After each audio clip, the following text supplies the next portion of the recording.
Olá, turmas, tudo bem com vocês? Sejam bem-vindos a mais uma aula de Educação Física, junto comigo, professor Kim Raoni Martins e Silva, a seu dispor, trazendo aqui para vocês a aula de número 11, objeto do conhecimento, Lutas do Brasil. Detalhamento, Brazilian Jiu-Jitsu, Marajoara. São duas lutas diferentes que a gente vai aprender. Venham comigo, vamos lá conhecer um pouco mais sobre as lutas do Brasil.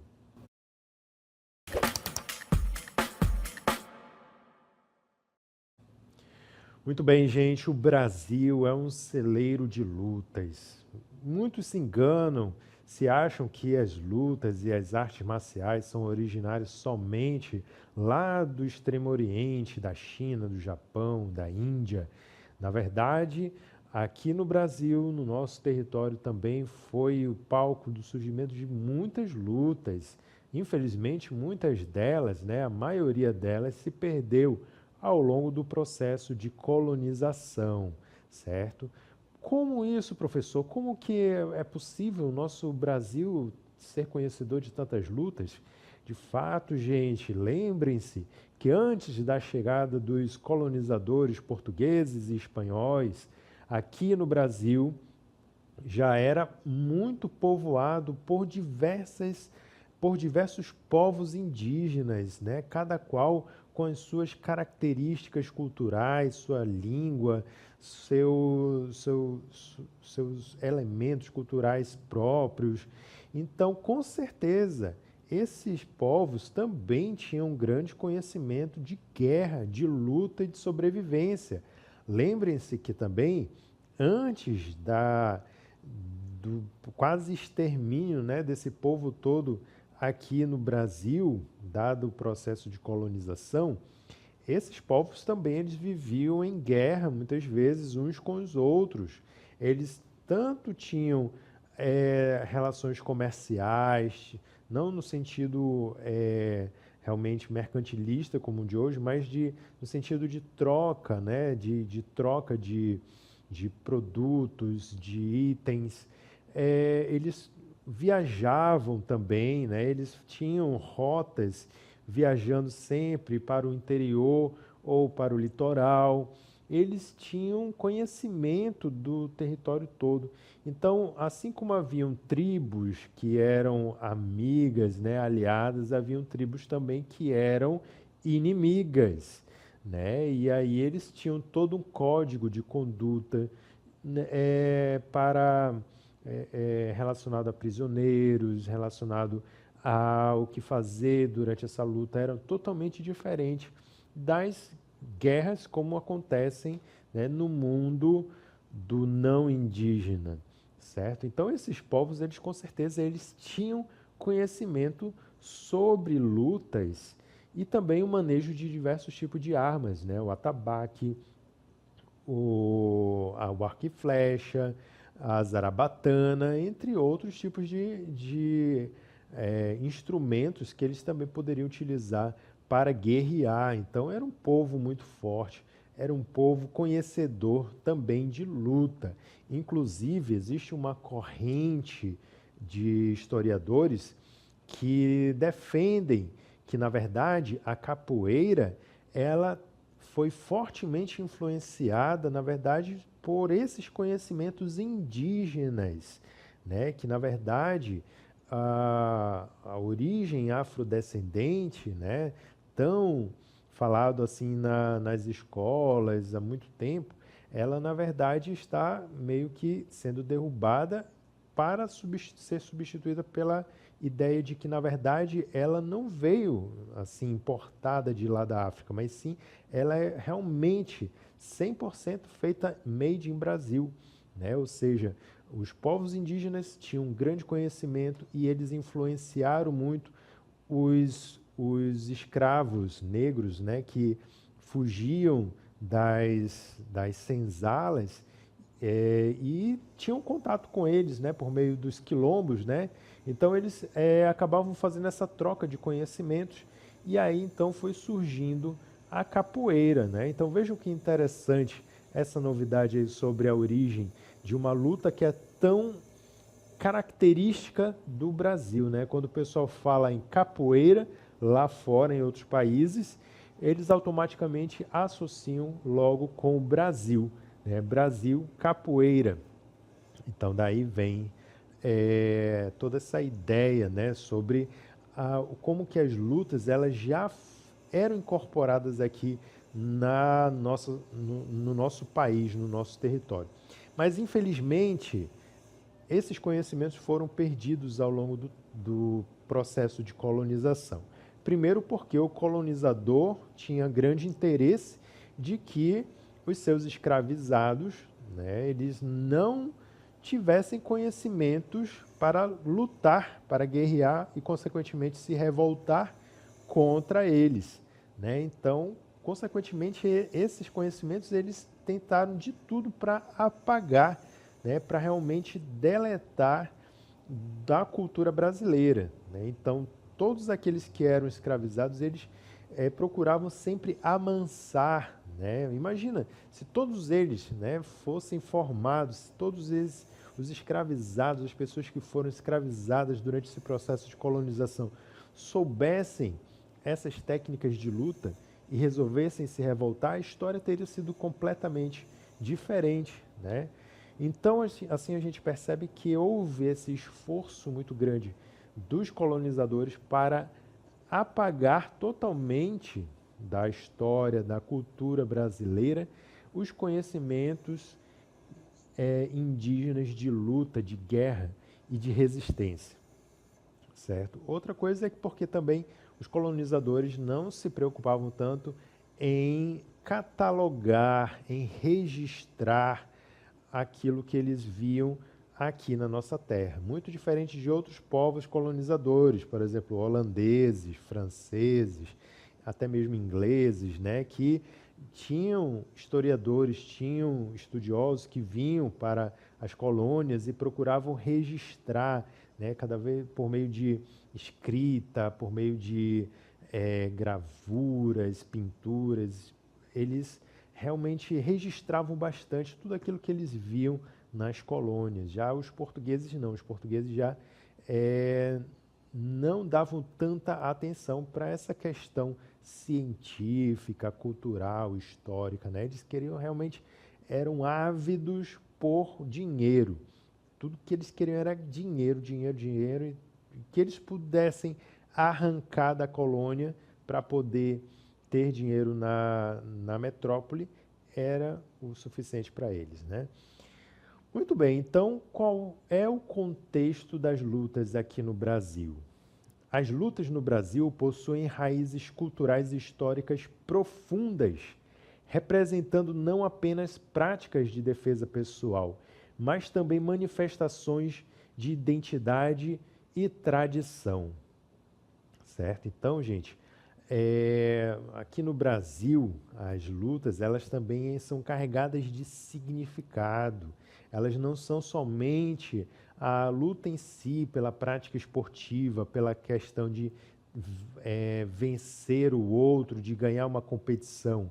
As lutas originárias do Brasil, elas são repletas também de elementos culturais que envolvem a musicalidade, a espiritualidade, envolve também o sentimento grupal, né? O sentimento de comunidade, certo? Então, todas essas lutas que realmente se originaram daqui, elas realmente incorporaram muito esses sentidos que são originários lá dos povos indígenas.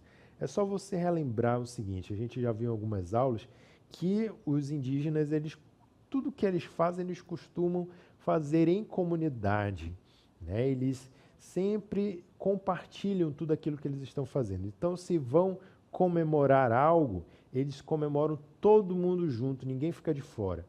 E aí, se eles vão dançar para agradecer algo, para agradecer a colheita, eles dançam todo mundo junto, em coletivo. Se eles vão praticar algum jogo, alguma luta, eles também fazem isso coletivamente. Então, esse sentido aí de coletividade e carregado de sentidos espirituais, principalmente, foi incorporado também pelas lutas brasileiras, como exemplo aqui da capoeira, né? Então a capoeira, ela envolve essa movimentação junto com o ritmo, né, a musicalidade, os instrumentos musicais, o canto, mas também ali, né, na capoeira raiz mesmo, está acontecendo ali todo também uma um sentido de espiritualidade ligado à devoção aos orixás, né? Então eles também acreditam, né? Pelo menos na capoeira raiz mesmo, aquela mais tradicional. Então eles acreditam que enquanto eles estão ali jogando a capoeira, eles também estão se conectando com os espíritos divinos, né? Que faz parte aí do candomblé, né? Os orixás e tudo mais. Então, ao som da música, a musicalidade conecta os jogadores com o movimento e levando até o sentido espiritual. Então, tudo isso é carregado de muito sentido e também tem a ver com a identidade de um povo, a tradição, que é o nosso povo brasileiro. Bom, então, modalidades como o Brazilian Jiu-Jitsu e a luta marajoara simbolizam a diversidade cultural e esportiva do país, conectando força, estratégia e herança histórica. Então, especificamente nesta aula, nós vamos dar aí uma ênfase maior nessas duas modalidades, o Brazilian Jiu-Jitsu e a luta marajoara. Talvez você já tenha escutado, ouvido falar, né, que é o Brazilian Jiu-Jitsu, porque ele realmente ganhou uma visibilidade muito grande, um alcance, né, muito grande. E a luta marajoara, que talvez muitos aí nunca tenham ouvido falar. Realmente ela é uma luta que é muito regional, ela é muito intrínseca ali de uma comunidade que a gente vai ver onde que ela fica, tá bom? Então vamos lá, vamos conhecer um pouco mais aí sobre, primeiramente, o Brazilian Jiu-Jitsu, também conhecido como BJJ ou BJJ, né? Ou simplesmente Jiu-Jitsu. Então, o Brazilian Jiu-Jitsu tem origem no Japão, tá? Então, ele não surgiu aqui, ele não foi originado daqui, ele originou-se lá no Japão, mas ele foi adaptado e desenvolvido no Brasil pela família Gracie. E aí nós temos aí os dois irmãos, o Carlos Gracie e o Hélio Gracie, né? Esses dois eram irmãos e aí o pai deles, que era um fidalgo, né, muito importante lá no Pará, conheceu um jovem lutador japonês que estava fazendo toda uma maratona, né? Uma viagem pelo mundo para divulgar as técnicas do judô, né? Enviado pelo Jigoro Kano. E aí, quando ele aportou lá em Belém, o pai dos irmãos Gracie viu aquilo lá, aquelas técnicas, e ele achou muito interessante. E aí resolveu, então, pedir para o Conde Koma, que como era chamado ali o jovem japonês, né, para ensinar aos filhos dele, porque ele via os meninos eram pequenos, fraquinhos, né, e aí ele queria que eles se desenvolvessem, praticassem algum esporte e aprendessem a se defender. Então, ele pediu aí desse japonês para ensiná-los. E aí é que começou, então, a história. Então, essa arte marcial é baseada em alavancas e técnicas de combate no solo, permitindo que pessoas menores ou menos fortes possam superar adversários maiores com estratégia e técnica. Então, gente, o que acontece é o seguinte, o Conde Koma, que era um japonês, né, ele veio lá do Japão, viajou para o outro lado do mundo e desceu aqui no Brasil, lá no Porto de Belém. E aqui ele ganhou grandes adeptos, né? Ele teve uma grande fama aqui no Brasil, lá na região do Pará. E aí, como eu disse, os melhores alunos dele foi o Carlos e o Hélio Gracie. Começando pelo Carlos Gracie, né? Que aí ele chamou o irmão mais novo, o Hélio, para fazer junto com ele, né? E aí eles dois se tornaram grandes aprendizes, né, do Conde Koma.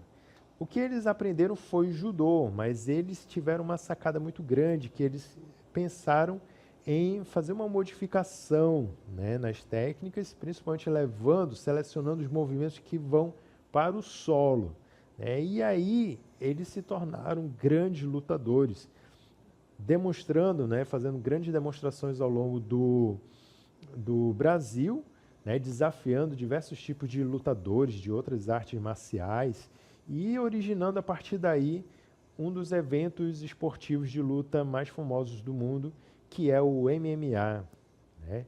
Então, eu vou ilustrar essa história para vocês mostrando o seguinte vídeo aqui, ó. Acompanhem comigo.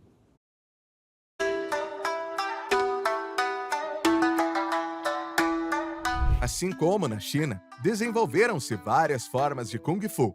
No Japão, a partir do século VII, também havia diversos estilos Ryu de Jiu-Jitsu, cada qual passado secretamente de pai para filho ou para os membros de elite do clã. Sendo assim, Jiu-Jitsu é um nome genérico englobando todas as técnicas de combate a mãos nuas, exceto o karatê. Em 1876, um decreto proibiu o porte de espadas pelos samurais, classe guerreira, contribuindo ainda mais para a difusão da prática da defesa desarmada. Jigoro Kano foi o fundador do judô e sistematizou sua arte por meio dos seus conhecimentos nas técnicas de jiu-jitsu, da Kito Ryu, onde aprendeu o princípio onde se usava um mínimo de energia com o máximo de eficácia. Um de seus alunos, Mitsuyo Maeda, foi enviado ao Brasil para difundir a arte e aportou nas terras paraenses em 1915 sob o título de Conde Koma. Em Belém, o Conde Koma teve entre seus alunos Carlos Gracie e Luiz França. Carlos foi ensinado em virtude da afinidade entre seu pai, Gastão Gracie, e Maeda. Carlos, por sua vez, ensinou seus demais irmãos, em especial a Hélio Gracie. Muito bem, então viram só como que interessante, né?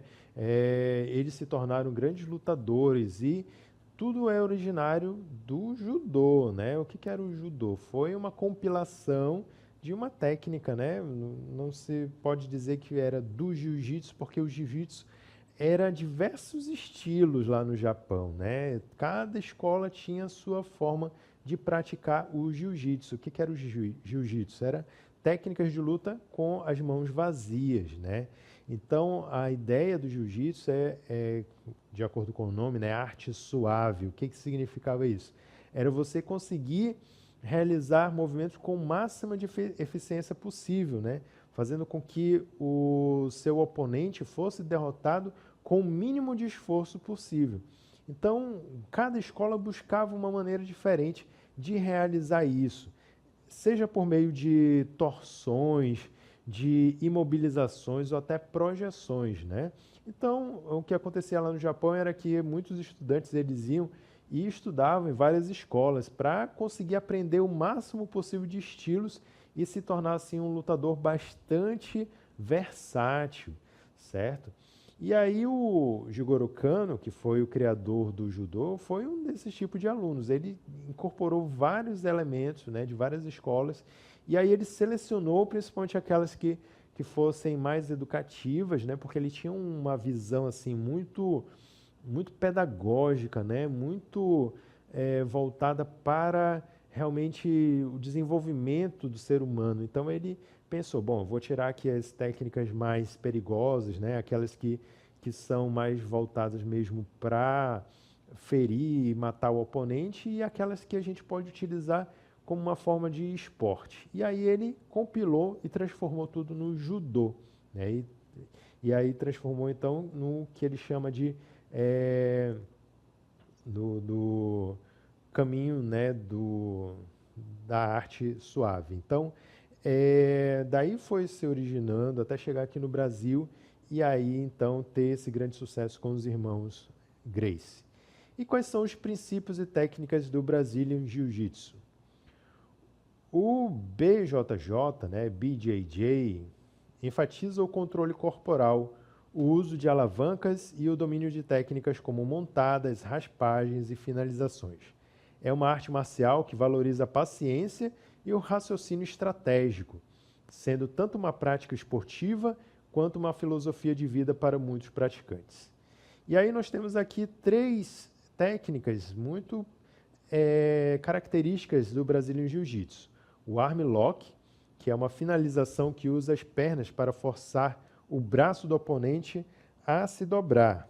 Então, para isso, use, né, no caso, o lutador do jiu-jitsu, ele usa o seu corpo para aplicar uma pressão no cotovelo do oponente, torcendo o braço em uma direção que cause desconforto ou dor.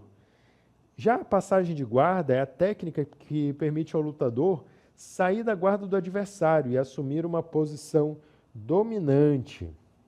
Então, ele passa a guarda, transita para uma posição de controle, como uma montada ou uma meia guarda. E tem as quedas, que são as técnicas que derrubam o adversário para o chão.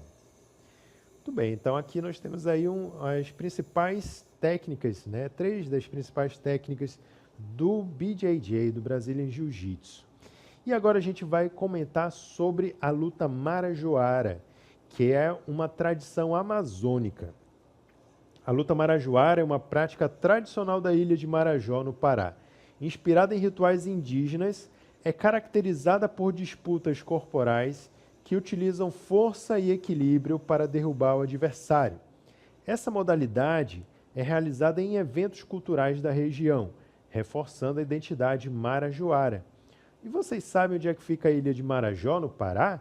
Vamos ver aqui uma característica, né, no mapa para vocês poderem entender. Olha só aí, a ilha de Marajó, uma das maiores ilhas fluviais do mundo, né?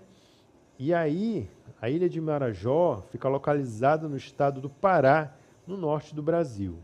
É a maior ilha fluvial marítima do mundo, com uma rica biodiversidade e cultura única.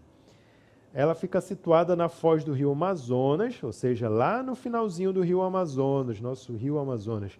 E ela é separada do continente pelo rio Pará e pelo rio Amazonas, como vocês veem aí, ó, esses 2 grandes rios aí que estão rodeando ela. Ela tem uma área de aproximadamente 15 mil quilômetros quadrados, que torna ela a maior ilha fluvial do mundo. O relevo da ilha de Marajó é plano e baixo, com áreas de várzea e igapós. A ilha é formada por sedimentos fluviais e marinhos, vindo de toda a água que vem aí do rio Amazonas.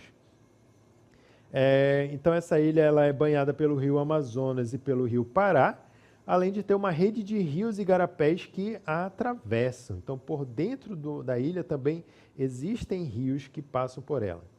A população da ilha de Marajó é de aproximadamente 500 mil habitantes, distribuídos em vários municípios que existem lá dentro.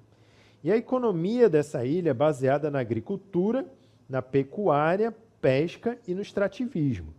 A ilha é conhecida por sua produção de açaí, mandioca e outros produtos agrícolas, além de ter também uma das maiores concentrações de búfalos, né? Porque muitas fazendas lá dentro criam búfalos. Os principais municípios da ilha de Marajó é o Soure, Salvaterra, Cachoeiro do Arari, Chaves e Breves.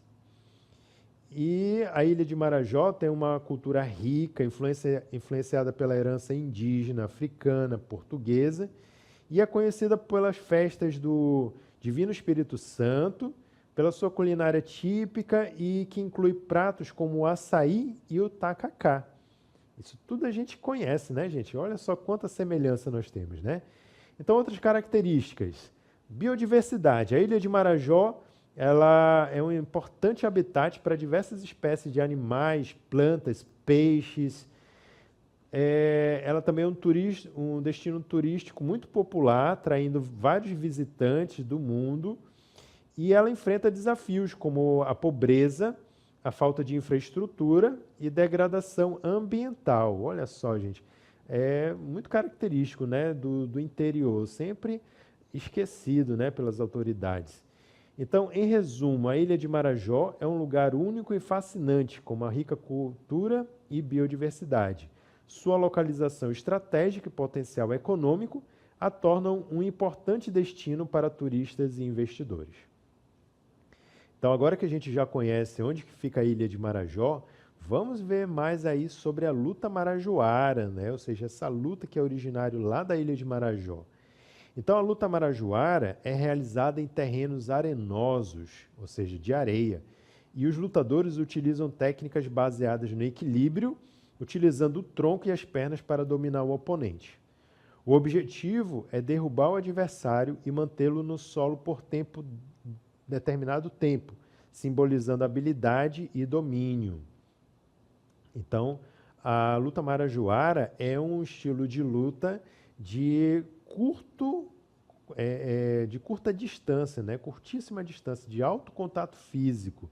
Tá? Então, ela vai envolver também elementos de técnicas de agarrar, de projetar, de desequilibrar, como a gente vai ver aqui nessas imagens. Olha só algumas técnicas, como que começa, né, as lutas na luta marajoara. Tem a posição frente a frente, onde os lutadores iniciam, né, eles precisam iniciar a luta com as duas mãos assim pareadas, uma com a outra, com o adversário, e ao sinal do árbitro é daí que eles iniciam. Depois do início da luta frente a frente, tem também o início com semi-agachamento, certo? Então aí é o árbitro que vai escolhendo qual vai ser a forma de iniciar a luta. Então eles podem iniciar em forma de semi-agachamento, assim como se estivesse quase sentando, né? Com as pernas abertas e um pouco afastados. Em seguida, nós vamos ter o joelho casado, né, onde eles iniciam sempre com as pernas trocadas ali, né, alternadas, um braço para trás e o outro segurando na cintura do oponente. E ali, em seguida, então, eles começam a luta, o sinal do árbitro. E tem o braço casado também, assim, ó, como eles estão aqui, simbolizando, né, com a mão passando em volta da cintura e o outro, o braço atrás. Muito bem. Então, essas são as formas de iniciar a luta na luta marajoara, né? Lembrando que as técnicas são de projeção, de desequilíbrio, então o que não vale é contusões, soco, chute, essa parte não vale, mas outras técnicas que possam ser usadas para derrubar o adversário é usada na luta marajoara. Quais são os benefícios físicos e culturais da luta? As práticas de lutas como o BJJ e a luta marajoara proporcionam inúmeros benefícios, incluindo fortalecimento físico, a melhora do equilíbrio e da coordenação motora, além da promoção da disciplina e do respeito mútuo. Culturalmente, essa modalidade reforça a valorização das raízes e tradições brasileiras. E qual é a comparação entre o Brazilian Jiu-Jitsu e a luta marajoara? É que o Brazilian Jiu-Jitsu e a luta marajoara possuem focos distintos, mas compartilham o respeito pela origem e a busca pela superação. Enquanto o Jiu-Jitsu é técnico e estratégico, com ênfase no combate no solo, a luta marajoara é tradicional e baseada na força física e equilíbrio em pé. E agora vamos ver como que a gente pode continuar preservando as tradições e ampliando horizontes. Então, promover a prática dessas lutas é essencial para preservar tradições e difundir a importância das artes marciais no Brasil. Incentivar o aprendizado dessas modalidades valoriza a nossa história e promove uma conexão mais profunda com o legado cultural de diversas regiões do país. E aí, gente, gostaram de conhecer um pouco aí sobre as lutas tradicionais brasileiras? Muito bacana, né? O Jiu-Jitsu, o Brazilian Jiu-Jitsu, a luta marajoara, são exemplos de esportes que a gente pode estar aí tentando praticar um pouco no nosso dia a dia também. Agradeço a atenção de todos e vamos ficando por aqui. Até a próxima.